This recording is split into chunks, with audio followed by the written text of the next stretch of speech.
তোমরা যারা বিশেষ কারণে এখানে এসেছো তোমাদেরকে অভিনন্দন। আমার এক বন্ধু, আমরা একসাথে পড়তাম, সে খুবই ভালো ছাত্র। আমি মনে হয় একসময় একটু খারাপ হয়ে যাচ্ছিলাম, স্কুলে যাই না এইরকম আর কি। তার মন খুবই খারাপ যে আমি খারাপ হয়ে যাচ্ছি। তো সে আমাকে একদিন পটালো। আমি গ্রামের একটা স্কুলে পড়তাম, যে স্কুলটা আনফর্চুনেটলি বলতে হয় তেমন একটা ভালো স্কুল না। 45 সালে জন্ম, প্রথম ফার্স্ট ডিভিশন পায় 68 সালে, না মাত্র 23 বছর লাগে ফার্স্ট ডিভিশন পেতে। তো আমার বন্ধু আমাকে পটাচ্ছে আমি যাতে মানিকগঞ্জের সবচেয়ে ভালো স্কুল সেখানে আবার ভর্তি হই এবং সে বোঝাচ্ছে আমি যদি এই স্কুলে আসি আমি হব ফার্স্ট, ও হবে সেকেন্ড। সে কিন্তু মহা ভালো ছাত্র, না মানে তার সাথে আমার এখন কোনো তুলনাই চলতে পারে না, এতই না। তাহলে ক্যান ইউ ইম্যাজিন একজন বন্ধু কীরকম হতে পারে? সেই ছেলেটা আমাদের স্কুলে 7 বৎসর পড়ল, ক্লাস 4 থেকে ক্লাস 10 পর্যন্ত 7 বৎসর। 7 বৎসরে সে একদিনও অনুপস্থিত ছিল না, যার ফলে ওই উপস্থিতির জন্য যে পুরস্কার প্রতি বছর সেই পুরস্কার সে পেত। 7 বৎসর কোনো দিন অনুপস্থিত নাই। এর মধ্যে তাকে সাপেও কামড়েছে, টাইফয়েড হয়েছে, যত রকম এই সমস্ত অসুস্থতা। তো সাপও জানে এই ছেলেটাকে যে কোনো সময় কামড়ানো ঠিক হবে না। তুমি যখন কমিটেড থাকো তখন গোটা পৃথিবী তোমার পক্ষে চলে যাবে আর কি। আমার বন্ধুটা ছিল এরকম, না অসাধারণ মানুষ। কমিটমেন্ট ইজ ভেরি ইম্পর্টেন্ট, না খুব কমিটেড হতে হবে। মানে একটা পা মেডিকেল কলেজে, আর একটা পা ইঞ্জিনিয়ারিংয়ে, আর একটা ঢাকা ইউনিভার্সিটিতে, না এইটা আসলে অত সুবিধাজনক ব্যাপার না। আমার এক ছাত্র আছে খুব ভালো, প্রোগ্রামিংয়ে দারুণ ভালো। তো সে লাস্ট সেকেন্ডে সাবমিট করে চ্যাম্পিয়ন হতো। তার চ্যাম্পিয়ন হতেই হবে, না প্রথম থেকে দেখা যায় যে একজন 5টা করছে আর ওই ছেলেটা 1টা করছে। 5 আর 1-এর মধ্যে বিরাট ডিফারেন্স। তার মন খারাপ, কিছুক্ষণ পর সে 2টা করে, 3টা করে, 4টা করে, 5টা করে, 6টা করে সে চ্যাম্পিয়ন হয়। ইট ইজ এ হ্যাবিট, না winning is a habit, losing as well. লুজিংও কিন্তু হ্যাবিট। তো তোমাদের হলো ইন্টারমিডিয়েট পাস করেছো, তাই না? ইন্টারমিডিয়েট পাস করেছো, ভবিষ্যতে কোন বিষয় পড়বে সে বিষয়ে আমাদের সরকার কিংবা আমরা যারা সিনিয়র তোমাদেরকে কিন্তু কোনো রকম সাহায্য করি না। যদি আমরা বলতে পারতাম আজ থেকে 4 বছর পর 500 মেকানিক্যাল ইঞ্জিনিয়ার দরকার পড়বে, কিংবা 1000 ডাক্তার দরকার পড়বে, 1000 ইকোনমিস্ট দরকার পড়বে, তাহলে কিন্তু তোমাদের জন্য একটুখানি সহজ হইতো, না? কারণ আমরা জানি at the end of the day pass টাস করার পর আমাদের চাকরি বাকরি করতে হবে। আমাদের প্যারেন্টসদেরও এক্সপেকটেশন ওইটা, ঠিক না? তো আমরা তোমাদেরকে এগুলো কোনো কিছুই জানাই না। এটা জানানো যে খুব ডিফিকাল্ট তা কিন্তু না, but we never do it. ফলে তোমাদেরকে খুবই একটা অন্ধকারের মধ্যে ঢিল ছুটতে হয়, না কোনটা পাই কোনো ঠিক নাই। আমার এক ছাত্র, তার ছোটোবেলার থেকেই আগ্রহ হলো সে ডাক্তারি পড়বে। তার বাবা মা সবাই ডাক্তার, ইনফ্যাক্ট সে ডাক্তারিতে চান্সও পাইছে ঢাকা মেডিকেল কলেজে। বুয়েটে অ্যাডমিশন টেস্ট দেওয়া সিএসসিতে চান্স পাইছে, ওইটা বাদ দিয়ে সিএসসি পড়াশোনা করে দিল সে আর কি। তার বাসায় শোকের ছায়া। তারা আরেকজন ডাক্তার দেখবে, এর মধ্যে দেখে কি তাও যে কোনো ডাক্তার দেয়, সে ঢাকা মেডিকেল কলেজে ভর্তি হইতে পারছে, ওটা বাদ দেওয়া সে বুয়েটে ভর্তি হয়ে গেল। তা আসলে একটু ওইরকম প্রস্তুতি থাকা দরকার। আমার এক ছাত্র, তার বাড়ি হলো খুলনা, ভালো ছাত্র। তার এইম ইন লাইফ হলো সে বুয়েটে সিএসসি ডিপার্টমেন্টে পড়বে। বুয়েটে পড়বে তা না, কিন্তু বুয়েটের সিএসসি ডিপার্টমেন্টে পড়বে। আর কোনো জায়গায় সে অ্যাপ্লিকেশনও করে নাই, শুধু বুয়েটে অ্যাডমিশন টেস্ট দিয়েছে, সে থার্ড হয়েছে। কেমন? আর কোনো জায়গায় অ্যাডমিশন টেস্ট দেয় নাই, কিন্তু রুয়েট বলো, Dhaka university, know where else. এইরকম ডিটারমিনেশন আসলে থাকা উচিত। এবং ওই ছেলেটা পাশ করার পরে টিচার হয় নাই। তার এইম ইন লাইফ হলো সে একজন ভালো সফটওয়্যার ইঞ্জিনিয়ার হবে। সে ভালো একজন সফটওয়্যার ইঞ্জিনিয়ার হয়েছে। এখন সেটা বোঝানোর জন্য কীরকম ভালো সফটওয়্যার ইঞ্জিনিয়ার,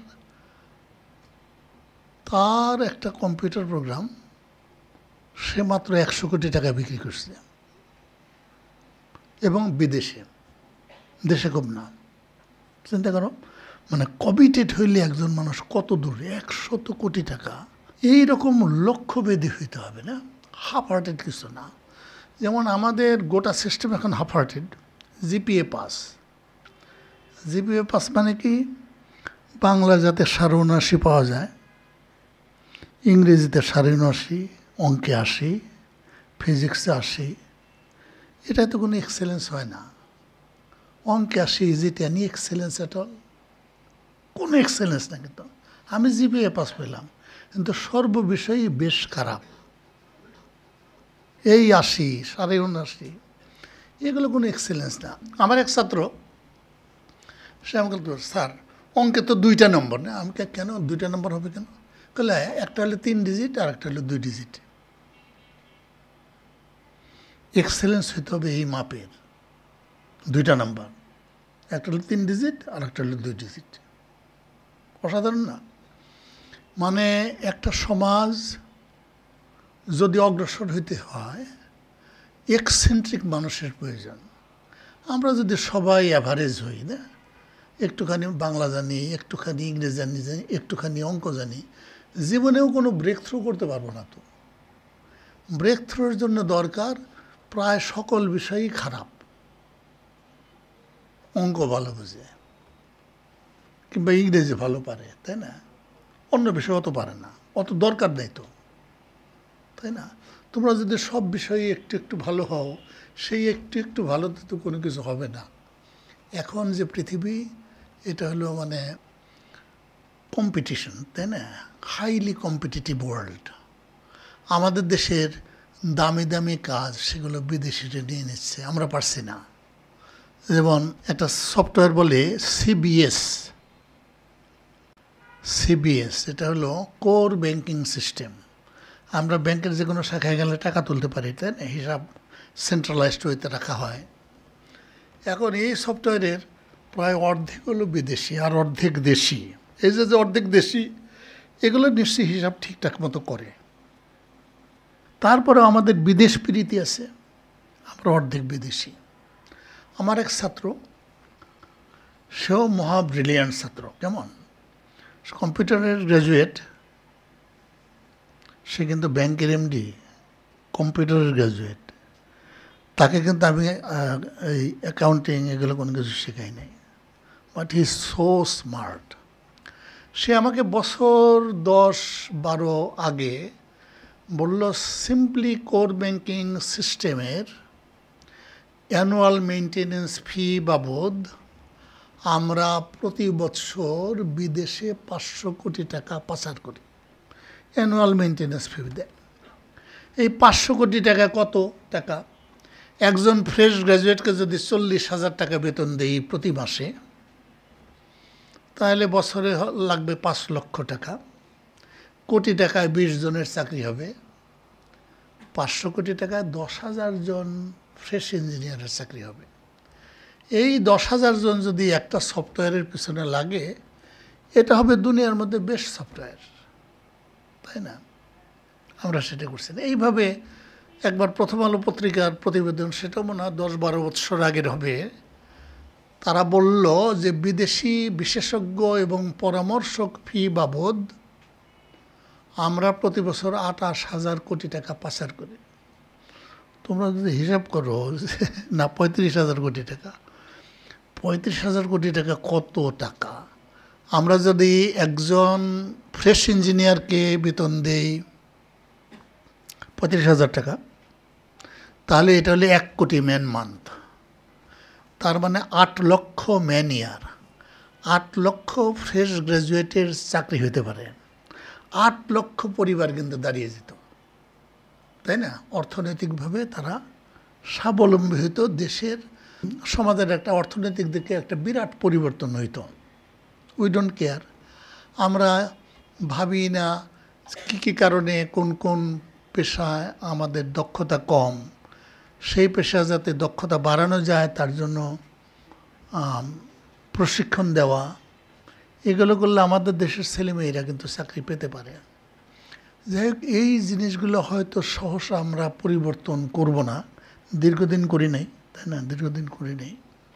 তোমরা একটা বৈরী পরিবেশের সম্মুখীন হবে, পাশ করার পরে সহজে চাকরি পাওয়া যাবে না, এই ঝামেলাগুলো কিন্তু সামনে আছে।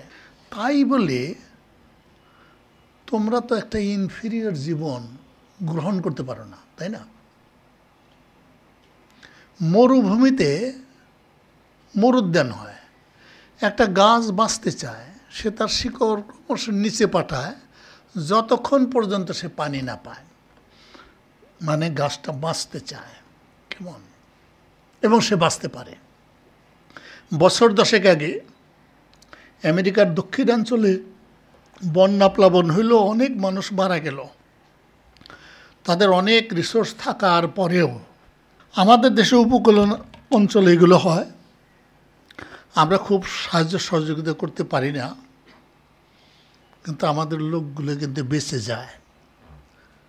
তোমাদের প্রাণ শক্তি হলো অসীম, আমেরিকানদের মধ্যে এটা নাই, কেমন? ফলে ওরা মারা যায়।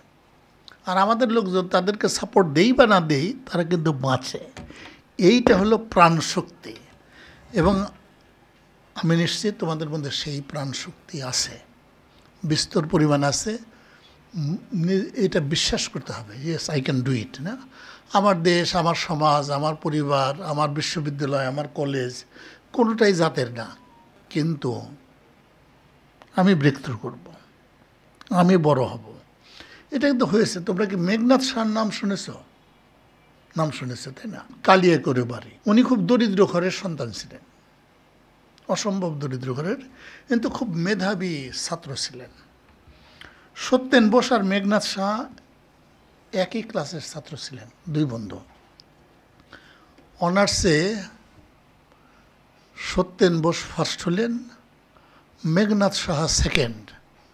তাতে সত্যেন বোসের মন খারাপ, মেঘনাথ এত ভালো ছাত্র, ওর ফার্স্ট হওয়া উচিত। তারপরে সত্যেন বোস মেঘনাথ শাহকে প্রপোজ করলো, মাস্টার্সে তারা দুটো ভিন্ন বিষয়ে পড়বে এবং দুজনই ফার্স্ট হবে। মেঘনাথ শাহ তখন বলল যে না, তোর সাথে দ্বিতীয় হওয়া গৌরবের, আমি ওইটাই পড়ব। সে কিন্তু ওই বিষয়ে পড়ছে, একই বিষয়ে পড়ে সেকেন্ড হয়েছে। এইটা হলো স্পিরিট। তারা যখন পাশ করে, তারপর পর আলবার্ট আইনস্টাইনের থিওরি অফ রিলেটিভিটির উপর নানা রকম পেপার বের হয়।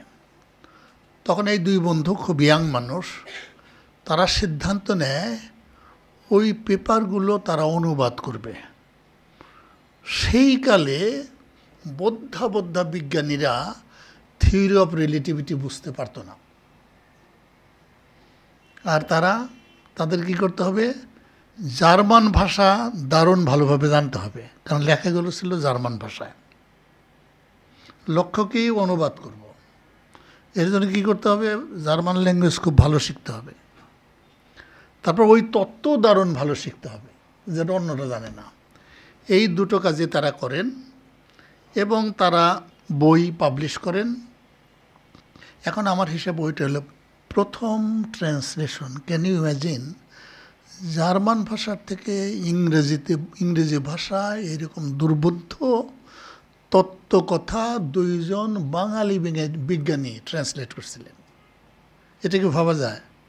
কত ইংলিশ বিজ্ঞানী এসেছিল, জার্মান বিজ্ঞানী ছিল, তাদের তো ল্যাঙ্গুয়েজ শিখতে হইতো না, বাট দে ডিড ইট। না, ওইটা ছিল স্পিরিট। জগদীশচন্দ্র বসু আজ থেকে ১৩০ বৎসর আগে যা করেছিলেন সেটা রেডিও আবিষ্কার করার সমান। উনি একটা সিগন্যাল পাঠিয়েছিলেন ৪৫-৫০ ফুট দূরে, না? That was the start. কিন্তু উনি ওইটা প্যাটেন্ট করেন নাই। পরে মার্কনি প্যাটেন্ট করে সে নোবেল পুরস্কার নিয়ে নিল। তো জগদীশচন্দ্র বসু কিন্তু সেটা করেন নাই। উনি আমাদের দেশের বিজ্ঞানী ছিলেন। সেই হিসাবে এই মোবাইল ফোনও তো আমাদের আবিষ্কার করার কথা ছিল, করলো হলো কোরিয়ানরা, না? স্যামসাং মোবাইল সারা পৃথিবীর যে কোনো বিমানবন্দরে গেলে এটা দেখা যায়, স্যামসাং মোবাইল সবার হাতে। তোমাদের এই কালার পুনরুদ্ধার করতে হবে, মানে ডিমোরালাইজড হওয়ার অসংখ্য কারণ আছে, এটা সত্য কথা। আমরা যতই চোখ বন্ধ করে থাকার চেষ্টা করি না কেন, দিস ইজ দি ট্রুথ, না? ডিমোরালাইজড হওয়ার অনেক কারণ আছে, তবে ডিমোরালাইজড হওয়া যাবে না।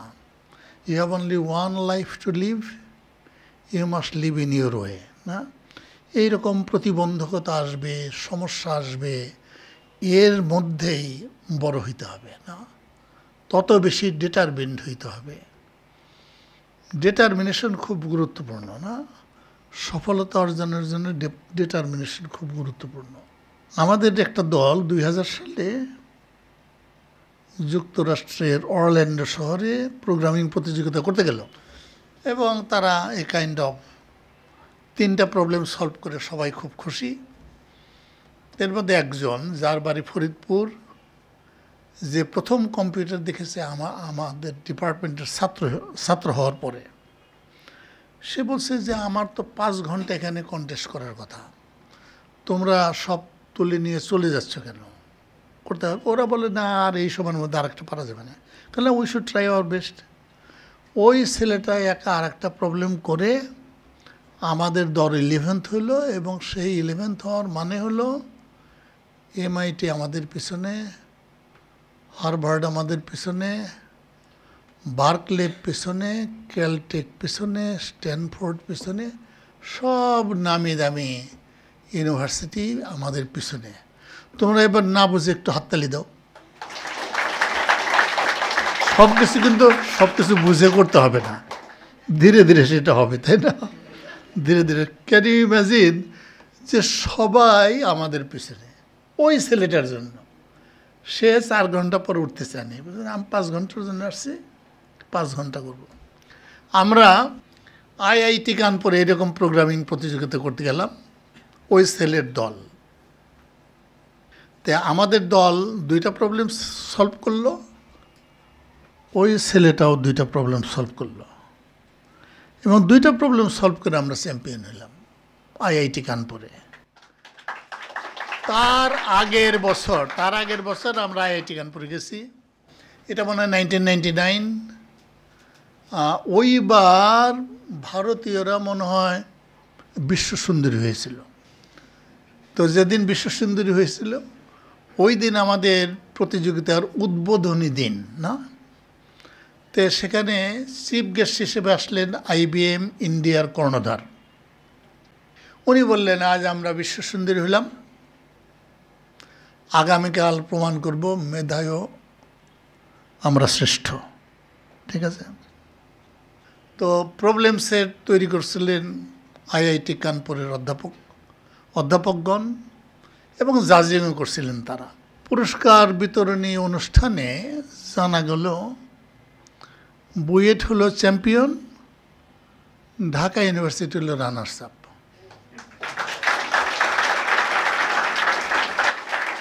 আর পুরস্কার বিতরণী সভা হলো শোক সভা। ওরা আশ্চর্য হয়ে গেছে, কেমন যে এইটা কেমনে হইল আর কি। IIT কানপুরের ডাইরেক্টর প্রফেসর পদ্মানবন আমার সাথে হ্যান্ডশেক করে বলছে যে আমি তোমার সাথে পারবো না, সেকেন্ড টাইমে আর কি পারবো না। কেন? গতবার যখন তোমরা জিতলা, তখন আমি আমার টিচারদের বলছি বাংলাদেশে তো পড়ালেখায় কোনো সুনাম নাই, আমরা রাজনৈতিক হানাহানি নিয়ে আসি, বন্যা ইত্যাদি উল্টাপাল্টা জিনিস নিয়ে আমাদের ইউনিভার্সিটিগুলো বন্ধ থাকে, আর ইন্ডিয়ান এডুকেশনের তো মোটামুটি সুনাম আছে। তোমরা এবার চেষ্টা করো। আমার টিচাররা সারা বছর চেষ্টা করছে, তাও আমরা পারি নাই। তোমাদের মনে রাখতে হবে যে তোমরা শুধু বাংলাদেশের নাগরিক না, তোমরা বিশ্বেরও নাগরিক। কেমন এইম ইন লাইফ পাস করার পর রবিতে জয়েন করবো না, এরকম খুদি খুদি এইম ইন লাইফ থাকা ঠিক না। না, এইম ইন লাইফ অনেক বড় হইতে হবে। দেখো আমাদের দেশে মানে এখন তো যাই হোক অনেক ভালো ছাত্রই বেসরকারি বিশ্ববিদ্যালয়ে পড়ে। তো বেসরকারি বিশ্ববিদ্যালয়গুলো যখন শুরু হয়েছিল তখন বেসরকারি বিশ্ববিদ্যালয়ে পড়ে এটা হলো লজ্জার ব্যাপার না, এই কথাটা কেউ বলতে পারতো না। তার মানে বুদ্ধিশুদ্ধি কম, বাপের টাকা আছে, এই জন্য এখানে পড়ে। এখন তার এইরকম না আসলে, তাই না? কিন্তু এক সময় ছিল, যেমন আমি যখন স্কুল কলেজের ছাত্র ছিলাম কেউ কিন্তু বলতো না আমি প্রাইভেট টিউটরের কাছে পড়ি, এটা লজ্জার ব্যাপার। মানে আমার আবার প্রাইভেট টিউটর লাগে, এটা কেমনে হয়? এখন তার তোমাদের ওই লজ্জার শরমের বালাই নেই, তাই না? ক্লিন আর কি, না কেমন ক্লিন আর কি। কিন্তু আবার সবাই এরকম ছিল না, আমরা কেউ যদি পড়তো সেটা কিন্তু প্রকাশ করতো না, কেমন এরকম একটা সময় ছিল। তো আমার মনে হয় যে তোমাদের এইম ইন লাইফ ছোটো হওয়া ঠিক না। আমি যে বেসরকারি বিশ্ববিদ্যালয়ের কথা বললাম, তোমরা জানো যে বিশেষ করে কম্পিউটার সায়েন্সে ধরো মাইক্রোসফট, ফেসবুক, অ্যামাজন, তাই না, এই ধরনের অনেক দামি কোম্পানি আছে, গুগল, সে সমস্ত জায়গায় চাকরিতে বেতন অনেক বড় না, বিগ অ্যামাউন্ট। ধরো আমার ধারণা এখন 12-13 লক্ষ টাকার কম না প্রতি মাসে, অনেক বড় বেতন। এইটা কিন্তু শুধু বুয়েট আর ঢাকা ইউনিভার্সিটির গ্র্যাজুয়েটরা পায় না, অনেক বেসরকারি বিশ্ববিদ্যালয়ের ছাত্ররা ওই চাকরিগুলো পায়। এর আগে বুয়েটের সবাই কিন্তু ওখানে যায় নাই, তাই না? এগুলো গ্রেট সোর্স অফ ইন্সপিরেশন। কেউ যদি বুয়েটে ভর্তি হইতে না পারো কখনো ভাববে না যে জীবনটার আর কোনো দাম নাই, না, এটা ভাবার কোনো কারণ নাই। সিলেটে একটা ইউনিভার্সিটি আছে, মেট্রোপলিটন ইউনিভার্সিটি, সেখানের বেশ কয়েকজন গুগলে চাকরি পেয়েছে। হাজী দানেশের থেকে চাকরি পেয়েছে, মৌলানা ভাসানীর থেকে, যশোর থেকে, বরিশাল ইউনিভার্সিটি নতুন সেখান থেকে, কুমিল্লা ইউনিভার্সিটি থেকে, ইউএসটিসি, বিভিন্ন ইউনিভার্সিটির ছাত্ররা এই নামি দামি চাকরিগুলো পাচ্ছে। এটার অর্থ হলো পড়ালেখা যেখানেই করো না কেন, বিষয়টা যদি তুমি খুব ভালো জানো, দেশে হয়তো তোমাকে পাত্তা দেবে না। তুমি যদি বলো তুমি বিইউবিটির থেকে পাস, ভাবতে পারো তত ভালো পড়ালেখা করো নাই। ইন্টারভিউতেও যদি উত্তর করতে পারো, হয়তো সিলেকশন বোর্ডে যারা আছে তারা মনে করবে যে ভুলে পারছো। বুয়েটের থেকে যদি ইন্টারভিউ দিতে যাও, যদি না পারো তাহলে বলবে ভয়ে পারে নাই, আসলে জানে। কেমন এটা দি ওয়ে আমরা আমাদের দেশে এইগুলোকে বিবেচনা করি, তাই না? উন্নত দেশে ওদের তো কিছু আসে যায় না, ওরা তোমাকে চাকরি দিবে, তোমাকে $1 লক্ষ বেতন দিলে ওরা তোমার থেকে $2 লক্ষ উপার্জন করবে, তোমাকে ওরা টাকা হিসেবে দেখবে। যতদিন তুমি প্রডিউস করতে পারো ততদিন তোমার দাম আছে ওখানে প্রচুর। যে কোনো সময় চাকরি নট, এগুলো কিন্তু হচ্ছে অহরহ এখানে। কেমন আমাদের আরও বড় স্কেলে পারতে হবে, সেইটা কিন্তু লক্ষ্যে থাকতে হবে। না, লক্ষ্য থাকবে ভালো কাজ করবে, এমন অনেক টাকা পয়সা উপার্জন করবে, দ্যার ইজ নাথিং ব্যাড। আমরা টাকা পয়সার দিকে আমরা খুবই দুর্বল, তাই না? আমাদের অত্যন্ত ঘনবসতিপূর্ণ দেশ, অত্যন্ত ঘনবসতিপূর্ণ। মানে পৃথিবীর যে অ্যাভারেজ জনঘনত্ব, আমাদের জনঘনত্ব তার 24 গুণ বেশি, অনেক অনেক মানুষ। আমাদের পার্শ্ববর্তী দেশ সেটা হলো সবচেয়ে বেশি মানুষের দেশ, তাই না? কিন্তু ওদের পপুলেশন ডেন্সিটি হলো প্রতি স্কোয়ার কিলোমিটারে 400 জন, আর আমাদের হলো 1200 জন। চায়না জনবহুল দেশ, ওদের প্রতি বর্গ কিলোমিটার বাস করে মাত্র 150 জন, আমাদের 1200 মানুষ, তাই না? 1200 মানুষ, আমরা এটাকে ঠিকঠাক মতো ম্যানেজ করতে পারি না। বিশ্ব ব্রহ্মাণ্ডের সবচেয়ে দামি মেটার হলো ব্রেইন। সেই ব্রেইন বাংলাদেশে প্রতি বর্গ কিলোমিটার 1200টা আছে, অন্য কোনো দেশে কিন্তু এত নেই। কিন্তু এই ব্রেন বাই ইটসেলফ সে তো আর দক্ষ হবে না, তাকে ট্রেন করতে হবে। আমরা যে সৃষ্টির শ্রেষ্ঠ জীব, তার কারণ কিন্তু আমাদের সুপিরিয়র ব্রেইন পাওয়ার, তাই না? অন্য কোনো কিছু না, কিন্তু আমাদের ঠ্যাংগুলো কি সীতাবাঘের মতো পাওয়ারফুল। উসাইন বোল্টকে যদি বলো জরাক্রান্ত সীতাবাঘের পাশে দৌড়াতে, তার না বিশ্বাস অবস্থা হবে, পারবে না সে, তাই না? আমাদের গায়ে হাতির মতো শক্তি নাই, ঠিক আছে? আমাদের শ্রেষ্ঠত্ব এখানে, কিন্তু মাথার দাম বাংলাদেশে সবচেয়ে কম। দেশের শ্রেষ্ঠ বিজ্ঞানী, তাকে আমরা একটা লোহার মেডাল দিই, সোনালি রং দেয়া। ভালো আচার বানাইতে পারো, 5 লক্ষ টাকা পুরস্কার। এটাতে আমরা বোঝাই দিতেছি যে আচার বানাবি না গবেষণা করবি। আচার বানানোই ভালো, তাই না? গবেষণার কি দরকার, আচার বানানো দরকার।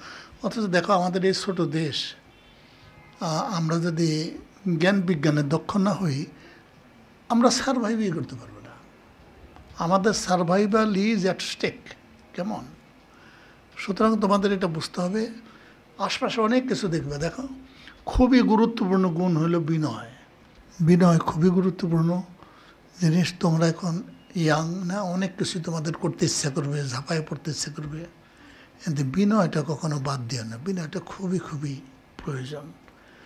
বৃক্ষ ফল ভারে নত হয়, উপরের দিকে তাকায় না, কিন্তু তাকায় নিচের দিকে। যত বেশি বিনয়ী তত নিচের দিকে তাকাবে। আমার এক ছাত্র আছে, সে জীবনেও কোনো পরীক্ষায় সেকেন্ড হয় নাই। চিন্তা করতে পারো, একটা ছেলে জীবনে কোনো পরীক্ষা সে সেকেন্ড হয় নাই। তার সাথে কথা বললে তুমি কখনো টেরও পাবে না সে এত ভালো ছাত্র। এমনকি তোমরা তার হোম পেজ দেখতে পারো, সে হোম পেজে কোথায় লেখা রয়েছে সে এসএসসিতে ফার্স্ট হয়েছে, ইন্টারমিডিয়েটে ফার্স্ট হয়েছে, বিএসসি ইঞ্জিনিয়ারিংয়ে ফার্স্ট হয়েছে, না কোনো জায়গায় লেখা নেই। সে লিখছে সে পাস করছে, সে এত সালে এসএসসি পাস করছে, অত সালে এইচএসসি পাস করছে, অত সালে বিএসসি ইঞ্জিনিয়ারিং পাস করছে। কোনো জায়গায় লেখা নাই যে সে এত ভালো ছাত্র, তাই না? তো আমি জানি নানা কারণে তোমাদের পা নানা নৌকায় তোমরা রাখো। একটা ঠিক করতে হবে না যে আমি এটা করে ছাড়ব। এটা আসলে ইম্পসিবল না। মানুষ যদি চায় না, সাপর সময় মতো কামড়ায় না, তাই না? যদি তোমরা করতে চাও ডেফিনেটলি করতে পারবা। টুমিনি বিষয় একটু ঝামেলা, যদিও আমরা জানি আমাদের আদার প্রায়োরিটিজ আছে, ভর্তি হতেই হবে। ও তোমাদের মধ্যে অনেকেই নাকি বিদেশে পড়তে চাও, সেটাও একটা ভালো অল্টারনেটিভ। এই যে আমরা যারা আমাদের ছাত্র যারা বিভিন্ন বিষয়ে অলিম্পিয়াড করে, ওরা কিন্তু নামি দামি ইউনিভার্সিটিতে অ্যাডমিশন পায়। কেমন? এবার যেমন সৌম্য নামে একটা ছেলে, সৌম্য গত বৎসর আলেকজান্ড্রিয়া থেকে গোল্ড মেডাল পেয়েছিল ইন্টারন্যাশনাল অলিম্পিয়াড ইন ইনফরমেটিক্সে, এবং তার পরপরই তার এমআইটিতে অ্যাডমিশন হয়ে গেল। তাকে কোনো প্রশ্ন জিজ্ঞাসা করে নাই ও ইংরেজি পারে কি না, ওকে খালি বলছে ইন্টারমিডিয়েটটা যাতে সে পাশ করে। কেমন? তাও তো এবার ইন্টারমিডিয়েট পরীক্ষা অনেক ঝামেলা হলো না। আমার মনে হয় ও ইন্টারমিডিয়েট পাশও করতে পারবে না, চলে যাবে এর মধ্যে। এর আগে ফারহান, চাঁদপুরের একটা ছেলে। এটা একটা better way of doing this things. মানে বুয়েট হয়তো তোমাকে ভর্তি করবে না, কিন্তু এমআইটি ভর্তি করে নিয়ে যাবে, তাই না? আমাদের এই পথটাও কিন্তু দেখতে হবে, এটা এক্সপ্লোর করতে হবে না। তা আমি কোনো অ্যাডমিশন টেস্ট ছাড়া দুনিয়ার সবচেয়ে নাম করা ইউনিভার্সিটিতে ভর্তি হবো, অনেক আনন্দের ব্যাপার না? এটা আমাদের দেশের মানুষ গর্ববোধ করবে, আমরা সবাই গর্ববোধ করব যে আমাদের দেশে তোমাদেরকে ভর্তি পরীক্ষা না দিয়ে ভর্তি না করলেও বিদেশি নামকরা বিশ্ববিদ্যালয় সেটা করে। কেমন? এতে আমাদের অনেক সুনাম হয়। কিন্তু তোমরা যখনই খুব নামকরা ইউনিভার্সিটিতে যাবে, সাথে সাথে বাংলাদেশের সুনাম হবে। আমরা তো এখনও লার্জলি মুখস্থ করে পাস টাস করতে পারি, তাই না? জিপিএ পাসও পেতে পারি আর কি। ব্রেনটা কিন্তু মুখস্থ করার জন্য না, ব্রেনের অ্যানালাইটিক্যাল স্কিল অনেক বেশি। এখন সেটাকে যদি আমরা মুখস্থ কি বলে গোডাউন হিসাবে ব্যবহার করি, তথ্যের গোডাউন কেমন, তাহলে আমরা নিজেদেরকে ছোট করছি আর কি, তাই না? ব্রেন হলো অনেক পাওয়ারফুল একটা যন্ত্র। আমাদের প্রত্যেকটা অঙ্গ প্রত্যঙ্গের সমৃদ্ধিতে, বিকাশে অনুশীলনী দরকার। আমরা পায়ের মাংসপেশি যদি সবল করতে চাই, অনেক দৌড়াদৌড়ি করতে হবে। হাত সবল করতে চাই, দেহ সবল করতে চাই, বোঝা টানতে হবে। কিন্তু যত প্র্যাকটিস করো এই সামর্থ্য কিন্তু অনেক গুণে বাড়ানো সম্ভব হবে না। যেমন আমি নিশ্চিত উসাইন বোল্ট আমার 3 গুণ জোরে দৌড়াতে পারবে না, সের্গেই বুবকা আমার 3 গুণ উচ্চতে লাফাতে পারবে না, পৃথিবীর সবচেয়ে শক্তিশালী মানুষ আমার 3 গুণ বোঝা বহন করতে পারবে না, তাই না? কিন্তু একজন আলবার্ট আইনস্টাইন এমন একটা প্রবলেম সলভ করতে পারবে যে আমরা 17 কোটি মানুষ মিলে পারবো না, তাই না? এটা হলো ব্রেনের শ্রেষ্ঠত্ব। এবং ব্রেন এত সামর্থ্য ব্রেনের কীভাবে বাড়বে? যত বেশি চিন্তা করবে, যত বেশি প্রবলেম সলভ করবে, মাথা তত ধারালো হবে, তত শক্তিশালী হবে। তোমরা অন্য কোনো অঙ্গ প্রত্যঙ্গের সামর্থ্য যদি বৃদ্ধি নাও করতে পারো, মস্তিষ্কের সামর্থ্য বৃদ্ধি করাটা ঠিক হবে। এটা যদি আমরা করতে না পারি তাহলে দেশ হিসাবে আমাদের টিকতে পারবো না আমরা। এ দেখো জাপানের মতো একটা দেশ, এর মাটির নিচে কোনো প্রাকৃতিক সম্পদ নাই, তাই না? প্রাকৃতিক দুর্যোগ আছে প্রচুর, প্রাকৃতিক সম্পদ নেই। এটা বিভিন্ন দেশ থেকে কাঁচামাল আমদানি করে, তো লোহা লক্কর কিনে টন $1000 দিয়ে। তারপর ওদের যে প্রযুক্তিক দক্ষতা সেটা ব্যবহার করে তারা ওখান থেকে ল্যাপটপ তৈরি করে, কম্পিউটার তৈরি করে, ক্যামেরা তৈরি করে, ওই সমস্ত দেশে বিক্রি করে যে দেশের থেকে কাঁচামাল আমদানি করছে। এবার টন $1000 না, কেজি $1000। তাহলে ভ্যালু এডিশনের পরিমাণটা দেখো না, ইনর্মাস অ্যামাউন্ট আর কি। এটা তোমরা যদি ভালো মোবাইল আবিষ্কার করতে পারো না, আমাদের বিদেশ থেকে কোনো মোবাইল কিনতে হবে না, আমাদের অর্থের সাশ্রয় হবে, তাই না? এটা পারতে হবে। কেমন? তোমরা যদি দেশকে এগিয়ে নিতে চাও, সবচেয়ে ভালো উপায় হলো জ্ঞান এবং দক্ষতা অর্জন করা। অবশ্যই সুনাগরিক হইতে হবে, এখানে কোনো ছাড় নাই, অবশ্যই সুনাগরিক হইতে হবে এবং জ্ঞান ও দক্ষতায় বলীয়ান হইতে হবে। আমাদের অনেক ছেলে মেয়ে যারা বিদেশে আছে, সুনামের সাথে আছে, ভালো কাজ করে, তারা বাঙালি, ইংরেজি হয়তো আমাদের মতো বলে, তার ব্রেনটা খুব ভালো। একটা ছেলে, ওর নাম হলো ডলার, খুব ভালো ছেলে। গুগল ওয়াটারলুতে তখন চাকরি করতো। আমি ওয়াটারলুতে গেছি, আমি বলছি ডলার আমি তোমার অফিসে যেতে চাই। ডলার আমাকে বলল, স্যার আমি তো সকালে অফিসে যাই না। একটা বাঙালি ছেলে, সে সকালে অফিসে যায় না। কত স্মার্ট হইতে পারে, তার অফিস তাকে বাতিল করে দেয়, তাকে চাকরি, তাকে যে কাজ দেয় সে করে ফেলে, দেয় না? তাকে যদি কোনো মিটিংয়ে থাকতে হয়, মিটিংটা বিকালে করে, সকালে করে না, কারণ ডলার তখন থাকবে না। সে এত যোগ্য মানুষ। ডলারকে আমি একদিন বললাম, ডলার হল বিএসসি ইঞ্জিনিয়ার, তার ওয়াইফের পড়ালেখা কত দূর হইতে পারে কি অনুমান করতে পারো? তার ওয়াইফ হলো পিএইচডি ডিগ্রিধারী। আমি ডলারকে বললাম, ডলার ওই মেয়েটার কথা বিবেচনা করে একটা মাস্টার্স ডিগ্রি করো। ডলার বলে, স্যার ওকে জিজ্ঞেস করেন আমার আর পড়ালেখার দরকার আছে কিনা। ওই মেয়ে বলে, ওর আর পড়ালেখার দরকার নাই, এমনি ওর যে পরিমাণ বুদ্ধি, আর বুদ্ধির দরকার নাই। তাহলে দেখো, ইট is A lot of fun, বুঝলেন? বাংলাদেশের মানুষ হয়ে বিদেশে এইরকম সবাই তোমাকে বড় দৃষ্টিতে দেখবে না, এটা একটা দামি জিনিস তো, তাই না? উই মাস্ট ডু ইট, না? এইটা করতে হবে এবং নিজেকে তৈরি করতে হবে। এই যে মানব সভ্যতা, তাকেও তো অগ্রসর করতে হবে, সেখানেও তোমাদের কন্ট্রিবিউশন রাখতে হবে। শুধু নিজেকে না, মানব সভ্যতাকেও এগিয়ে নিতে হবে। আমাদের দেশে এই বুদ্ধিবৃত্তিক কর্মকাণ্ড, মস্তিষ্কের কর্মকাণ্ডকে কখনো দামই দিলাম না। আমাদের নিয়াজ মোর্শেদ আশপাশের 18-19টা দেশের মধ্যে প্রথম গ্র্যান্ড মাস্টার, আমরা টেরি পাইলাম না, তাকে কোনো আগায় দিলাম না, কিছু করলাম না। তার অনেক পরে বিশ্বনাথ আনন্দ গ্র্যান্ড মাস্টার এলো, ওয়ার্ল্ড চ্যাম্পিয়ন হলো 5 বার। এখন মেয়েদের মধ্যে ছেলেদের মধ্যে দুটোই ইন্ডিয়ান। আমরা দেশে সবাই মিলে যদি করতে নাও পারি, তোমাদের নিজেদের দৃঢ় হইতে হবে যে আমার জীবনকেও যদি প্রস্ফুটিত করতে চাই যথাযোগ্যভাবে, সেটা আমি করব, আমার দেশে যাই থাকুক না থাকুক। যারা তোমরা বাহিরে বিভিন্ন দেশে যেতে চাও, সেই সুযোগে কিন্তু আছে আমার ধারণা, না? অ্যাপ্লিকেশন করতে হয়, তারপরে কী কী পরীক্ষা দিতে হয়, তার জন্য অনেক আগের থেকে সেই প্রস্তুতিটা দরকার। হঠাৎ করে কিন্তু এটা করা যায় না, না? অনেক আগের থেকে সেই প্রস্তুতি নিতে হয়। বিভিন্ন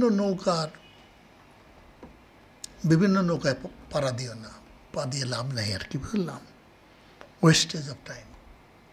বরং খুব ডিটারমিন্ড, না আমি এটা করব, এটা করেই ছাড়ব। যে সময় আছে এই সময়টা নিশ্চয়ই কম না। If you work very hard, you can reach there. আমার এক ছাত্রের কথা বললাম, মাত্র এক জায়গায় সে পরীক্ষা দিয়েছে এবং তারই ছিল বুয়েটের সিএসসি ডিপার্টমেন্টে ভর্তি হবে। নট দ্যাট বুয়েটে ভর্তি হবে, বুয়েটের CSC department, and he made it, তাই না? কী পরিমাণ ডিটারমিন মানুষ, তাই না?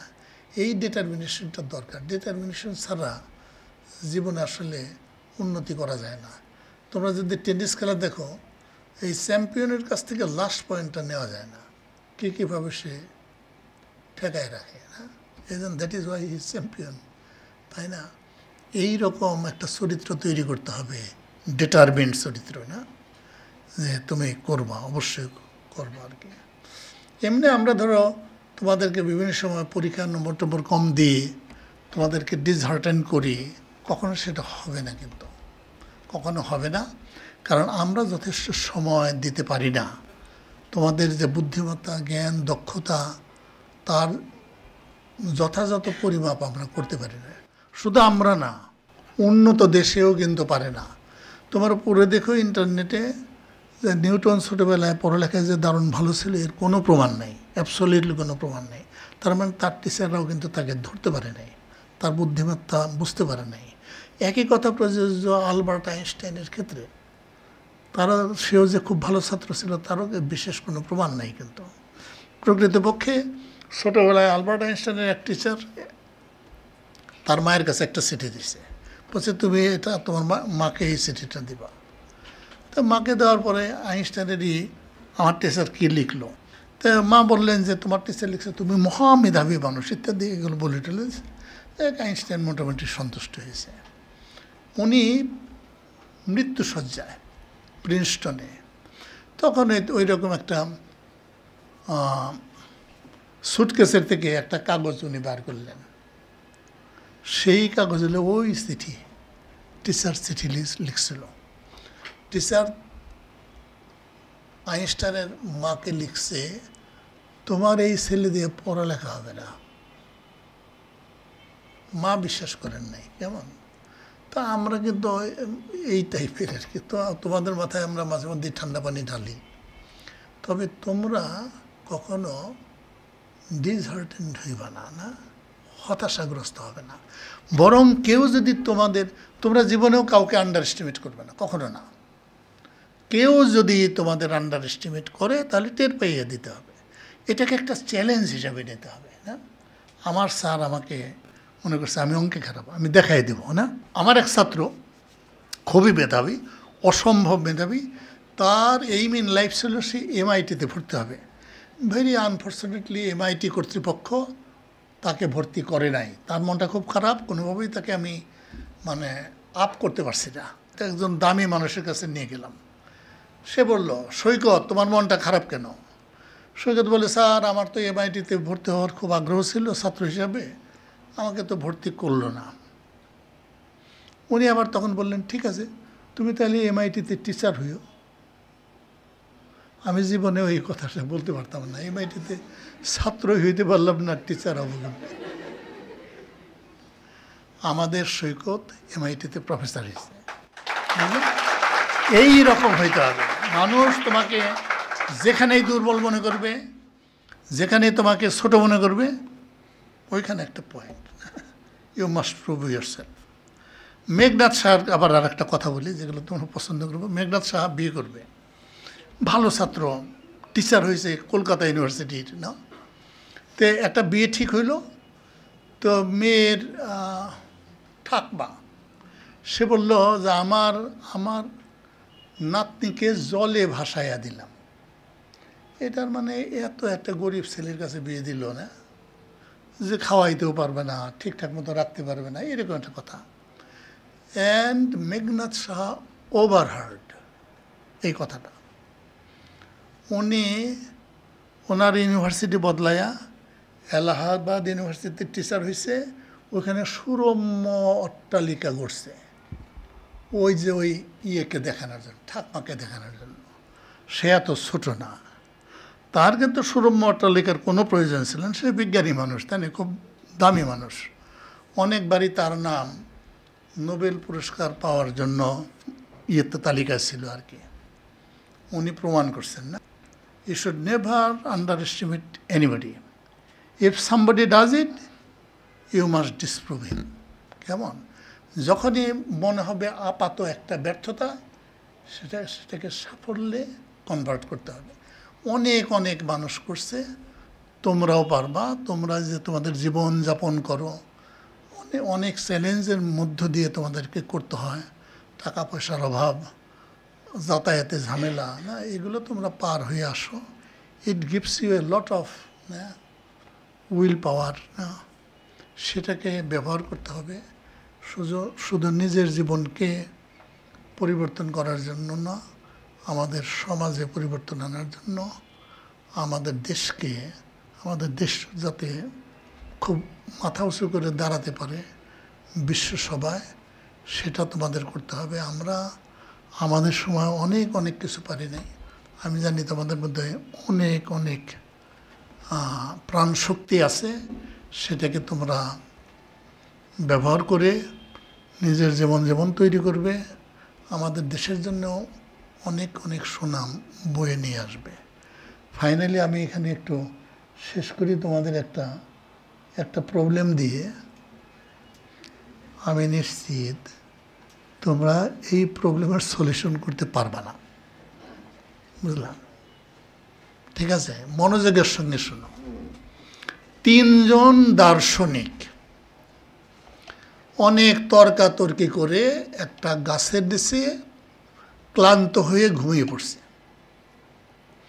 একজন ক্লাউন ওই পথে যাচ্ছিল, তার কাছে প্রচুর রং ছিল।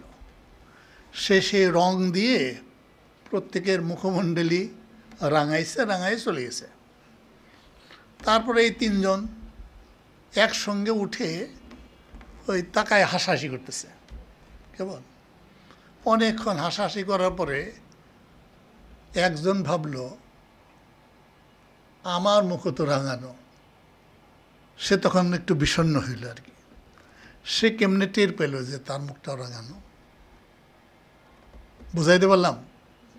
3 জন ঘুমাচ্ছিল, তাদের মুখমণ্ডলী রাঙিয়ে দেওয়া হয়েছে।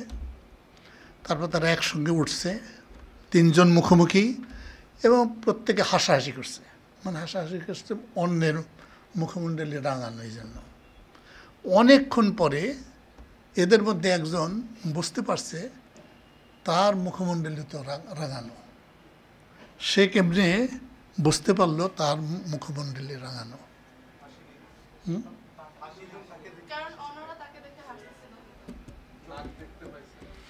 এখন 3 জনকে হাসার জন্য তো 2টা রাঙানো মুখই যথেষ্ট, 3টার তার প্রয়োজন নেই নাকি?